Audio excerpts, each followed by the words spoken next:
Hello everyone, welcome to concept. My name is Dharmendra. आज मैं बात करने वाला हूं कि ऑप्शन राइटिंग करने के बाद मैं किस तरीके से अपने पोजीशन को मैनेज कर सकता हूं। मैं किस तरीके से स्ट्रैंगल सैडल चार्ट को देखकर मैं वहां पर अपने पोजीशन को मैनेज करने की प्रक्रिया में उसमें देख सकता हूं कि किस तरीके से मुझे उसमें प्रॉफिट हो रहा है, किस तरीके से मैं उसको देखकर एक अंदाज़ा लगा सकता हूँ कि मैं अगर ऑप्शन राइटिंग करूँगा तो मुझे कितना प्रॉफिटेबल रह सकता है, मुझे कितना प्रॉफिट मुझे हो सकता है। ओके, अभी आप देखोगे जो स्ट्रैंगल सैडल चार्ट है वहां पर आप देखोगे कि आपको वो पूरा टाइम डीके के हिसाब से बताता है कि जो स्ट्रैडल आपने किया था तो स्प्रेड कितना था, राइट नाउ स्प्रेड कितना है। ठीक है, तो इसके पीछे का पूरा मैं कॉन्सेप्ट बताता हूँ। जो लोग ऑप्शन राइटिंग स्टार्ट करना चाहते हैं तो उनके लिए भी ये वीडियो काफ़ी महत्वपूर्ण है, तो ध्यान से देखिएगा। चलिए डिस्कस करते हैं कि लोग ऑप्शन राइटिंग करते कैसे हैं और मार्केट ज़्यादातर टाइम किस रेंज में रहता है, मतलब रेंज बाउंड रहता है या फिर ट्रेंडिंग रहता है, हम वो भी देखेंगे। ऑलराइट, तो चलिए चलते हैं। तो पहले मैं आपको दिखाता हूं कि जो ऑप्शन राइटिंग जो करते हैं, ठीक है, ऑप्शन राइटिंग आप अक्सर देखोगे लोगों का दो सबसे फेमस तरीका है, मतलब ज्यादातर लोग ऑप्शन राइटिंग दो ही तरीके से करते हैं। ठीक है, ये देखिए, ये ओटीएम का स्ट्राइक है। ऑलराइट, ये ओटीएम का स्ट्राइक है, मतलब ये कॉल का स्ट्राइक है और ये पुट का स्ट्राइक है। ऑलराइट, और बीच में मैं कहूंगा कि ये आपका एटीएम का है। ठीक है, ये आपका एटीएम है, एट द मनी। ठीक है, तो जहां पे मैं कॉल और पुट मैं दोनों को देखता हूं। ऑलराइट, तो ज्यादातर आप क्या देखोगे कि जब भी राइटिंग हो रही है, ठीक है, जब भी राइटिंग हो रही है तो जो ऑप्शन राइटर है वो क्या करेंगे, जो फार ओटीएम का जो स्ट्राइक है उस पर राइट करने की कोशिश करेंगे। ठीक है, क्योंकि जो रेंज होता है मार्केट का रेंज, ठीक है, आप देखोगे जैसे निफ्टी है, निफ्टी आप देखोगे 150-200 पॉइंट इसके बीच का रेंज उसका रहता है। राइट नाउ वॉलेटिलिटी उसकी है तो उसके बीच में उसका रेंज रहता है।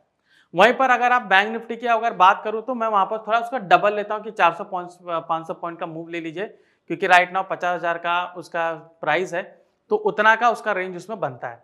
तो लोग क्या करते हैं, लोग ज्यादातर फार ओटीएम का स्ट्राइक करते हैं। रीजन ये कि यहां पर एक तो रेंज आपको बहुत बड़ा मिल रहा है। ठीक है, रेंज आपको बड़ा मिल रहा है। ठीक है, और दूसरा यह है कि जो ओटीएम स्ट्राइक पे जो थीटा डीके होता है, ठीक है, टाइम डीके थीटा, ठीक है, जिसको टाइम डीके हम बोलेंगे, वो काफी फास्ट होता है। ठीक है, काफी ज्यादा होता है। मतलब ये है कि अगर उस ओटीएम स्ट्राइक का जो वैल्यू है, मतलब मान लीजिए निफ्टी में उसकी वैल्यू मान लीजिए 50 है या मान लीजिए 25 है। ठीक है, क्योंकि दूर का ओटीएम है तो उतना उसका प्राइस रहता है। यहीं पर अगर आप बैंक निफ्टी का देखोगे तो अभी जो एक्सपायरी है चेंज हो गई, मंथली एक्सपायरी है, तो वहां का भी आप देखोगे प्रीमियम काफी ज्यादा मिलता है। तो 300 के आसपास आप पकड़ लीजिए, 300 या फिर 250 पकड़ लीजिए। ठीक है, तो ये इनका प्राइस होता है। राइट, तो आज अगर मान लीजिए कि बैंक निफ्टी का जो ओटीएम का स्ट्राइक है 300 या 250 रुपए है, तो कल अगर आप जाओगे तो सेम प्राइस आपको नहीं मिलेगा। राइट नाउ बैंक निफ्टी में थोड़ा स्लो डीके हो रहा है, तो हो सकता है कि ज्यादा आपको प्राइस का डिफरेंसेस ना मिले, लेकिन ग्रेजुअली जैसे जैसे एक्सपायरी सामने आती है उसका प्राइस वहां पर गिरता रहता है। ऑलराइट, तो ये जो प्राइस है, ठीक है, ये जो प्राइस है जैसे इसका 50, ठीक है, ये 25 है, ये हो सकता है आपको 22 पे मिले, ये हो सकता है आपको 45 पे मिले। इस तरीके से इसका टाइम डीके होता है। तो इसी रीजन के वजह से आप देखोगे ज्यादातर जो राइटर्स हैं वो इन ओटीएम स्ट्राइक पे सेल करते हैं। ठीक है, अब ये ओटीएम स्ट्राइक उनको मिलती कहां से? ये ओटीएम स्ट्राइक आप देखोगे मैक्सिमम टाइम्स वो ओपन इंटरेस्ट जो है उसको यूज करके बनाते हैं, क्योंकि ओपन इंटरेस्ट आप देखोगे वो आपको एक पूरा पिक्चराइजेशन बता देता है, एक पूरा पिक्चर बता देता है कि कहां पे कॉल राइटर्स और पुट राइटर्स ज्यादा है। तो जैसे हम कॉन्सेप्ट एप्लीकेशन में चलेंगे वहां पर हमें दिखेगा। तो यहाँ पर मैं ट्रैक में जाता हूं और ओपन इंटरेस्ट को मैं सेलेक्ट करता हूं। ठीक है, तो देखिए निफ्टी का है, अभी एक्सपायरी देखिए 26 दिसंबर का है। ठीक है, तो यहां पर अगर मैं देखूंगा तो ये देखिए यहां पर क्लियरली आप देखिए जो ओटीएम का जो स्ट्राइक है वहां पर राइटर्स ज्यादा है। ठीक है, जैसे देखिए 26,000 का लेवल आप देख रहे हो, बहुत काफी ज्यादा है। ठीक है, देख सकते हो वहां पर ऑलमोस्ट आप देखोगे 1 करोड़ से ज्यादा है। ठीक है, 1 करोड़ से ज्यादा है। उसके बाद आप दूसरा देखोगे तो 25,000 पे। ओके, उसके बाद आप देखोगे तो राइट ना जो 24,000 चल रहा है वहां पर है। ओके, और बाकी बीच बीच में भी जो स्ट्राइक्स है जैसे यहाँ पर देख सकते हो 24,550 है, वहां पर आपको मिलेंगे। फिर उसके ऊपर आप देखोगे 24,450 है, वहां पर मिलेंगे। तो यहां से उनको आइडिया लगता है, ठीक है, जो राइट करते हैं कि ठीक है यहाँ पर राइटर्स बहुत ज्यादा है, मैं भी यहाँ पर पोजीशन बना लेता हूं, मैं भी यहाँ पर राइट कर लेता हूं। सिमिलरली पुट साइड की ओर आएंगे तो जैसे यहाँ पर 23,000 है, फिर आप देख सकते हो ये 23,450 है, तो ये वाले स्ट्राइक पे आपको राइटर्स ज्यादा मिल रहे हैं, तो वो क्या करेंगे, एक रेंज को बनाते हैं, ठीक है, कि ये रेंज है, इसके बीच में रह सकता है। लेकिन क्या ना 24,000 है, 24,000 से 25,000 बहुत दूर हो गया, 24,000 से 23,000 भी बहुत दूर हो गया, तो इसके बीच का मुझे रेंज देखना पड़ता है।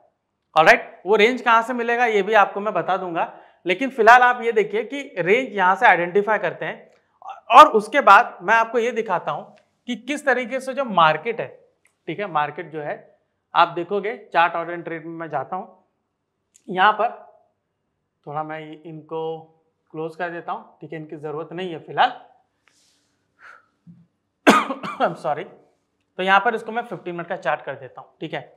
आपको ये दिखाना चाह रहा हूं कि किस तरीके से जो मार्केट है वो रेंज बाउंड रहता है। अभी देखिए कल देख सकते हो यहां पर मैं इसका ओपनिंग देखता हूं, ठीक है, ओपनिंग एंड क्लोजिंग, तो ओपनिंग इसका देख सकते हो 23,931 और क्लोजिंग है 24,23, मतलब ऑलमोस्ट 100 पॉइंट का ही रेंज है, उससे ज्यादा नहीं है, ठीक है।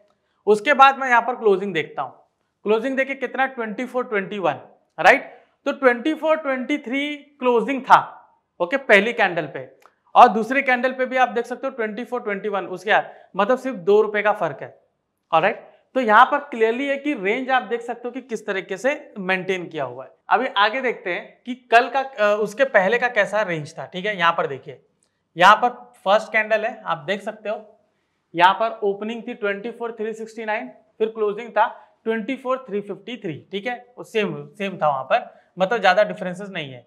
फिर इसके आगे हम यहां पर आते हैं क्लोजिंग कितना है, ऑलराइट, तो देख सकते हो 24,269, मतलब 100 पॉइंट का रेंज है, मैं ये कह सकता हूं यहां पर थोड़ा सा 100 पॉइंट का आपको रेंज मिला हुआ है।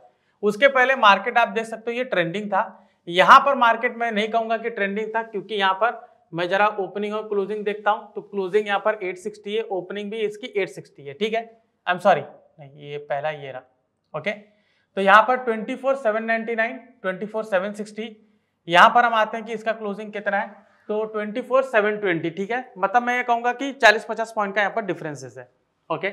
उसके पहले आप देख सकते हो यहाँ पर इसका ट्रेंडिंग मार्केट था, तो 1, 2, उसके पहले आप देखिए कहीं पर भी ट्रेंडिंग मार्केट यहाँ पर मुझे नहीं मिला, 1, 2, 3, 4, 5 दिन मुझे नहीं मिला, 6, 7, ठीक है। अभी तक आप देखोगे 2 मुझे ट्रेंडिंग मिला और 7 मुझे साइडवेज मिला है।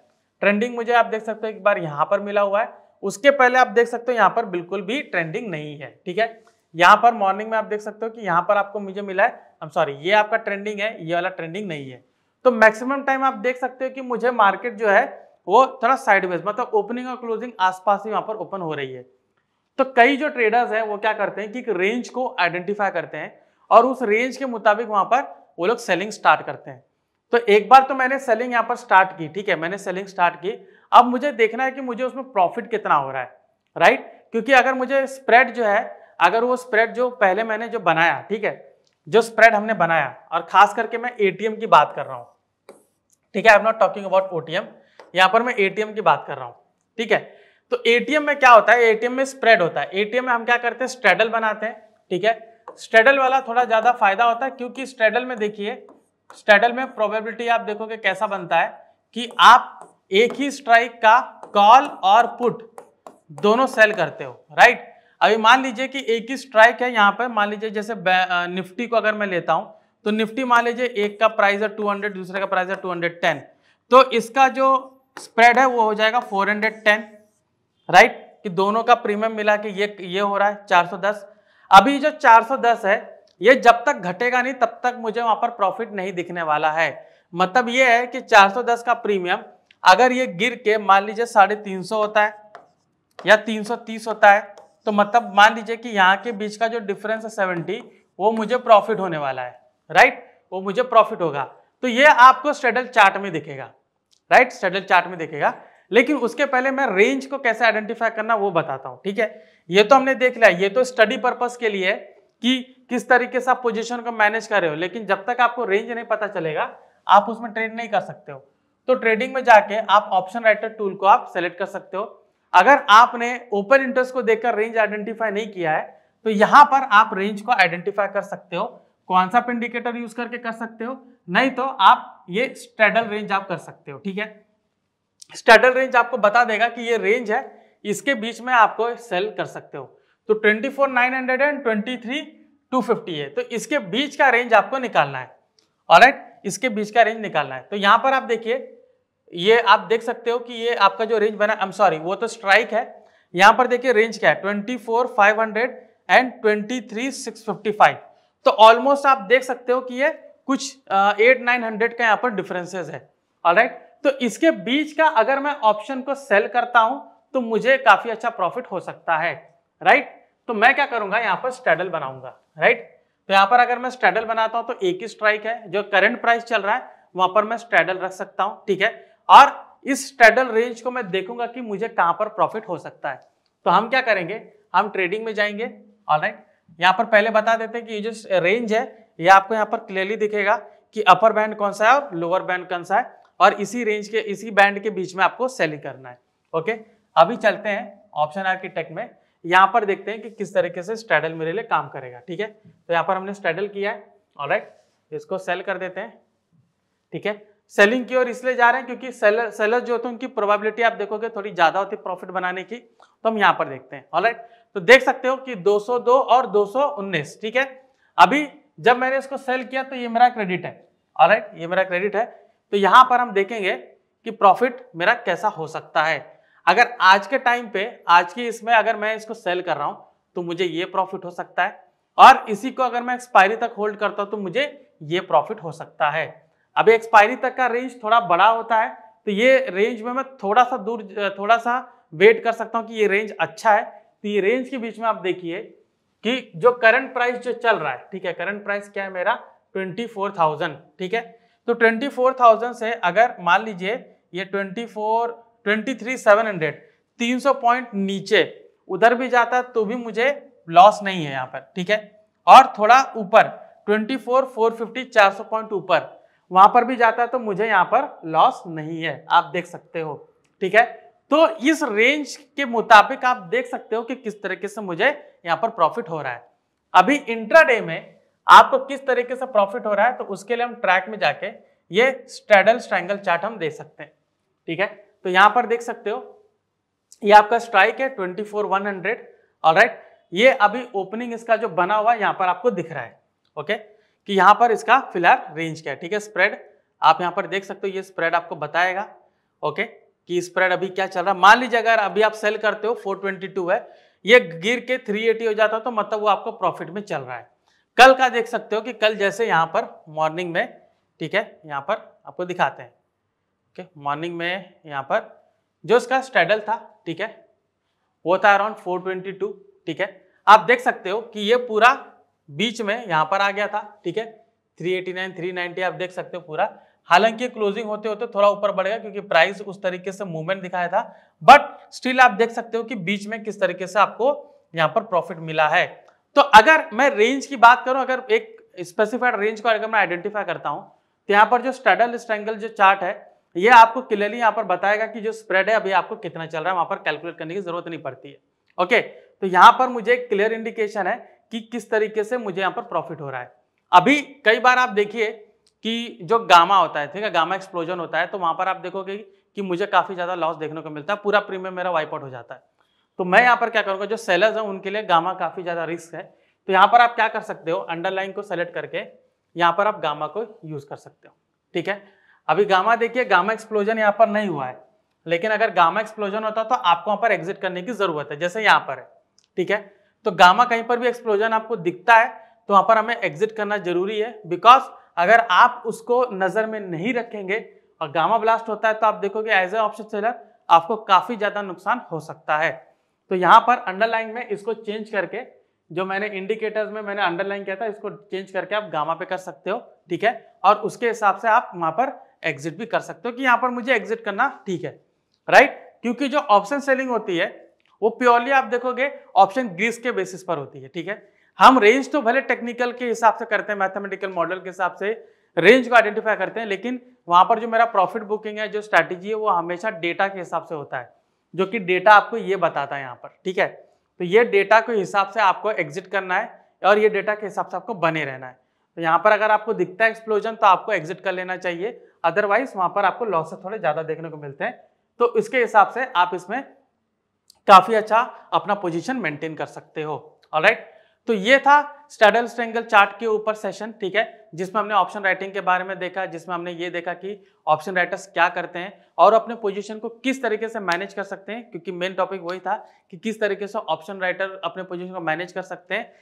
ये टूल यूज करके ये हमने डिस्कस किया। ऑलराइट, सो और भी ऐसे जानकारीपूर्ण वीडियो जानने के लिए कॉन्सेप्ट से जुड़े रहिए। मैं धर्मेंद्र राजभर, आपका धन्यवाद।